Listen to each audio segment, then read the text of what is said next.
Welcome to the wax paste techniques for card making class. There's so many fun techniques that you can do with different wax paste, and I'd like to show you some of my favorites. Let's go take a look.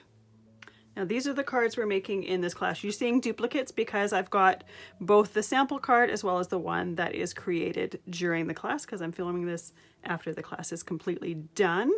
So this is not every single wax paste technique there is, but it's just my favorites.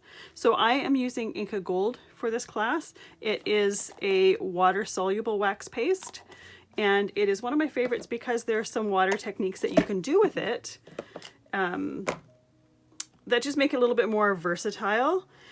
If you choose to use a different wax paste, most of these techniques are going to work. The ones you may have issues with are the ones where I use water to help move it around. So just be aware that there are a couple techniques that you need to use water. You may find a workaround for those, but as far as I'm aware, this is the only water-soluble wax paste.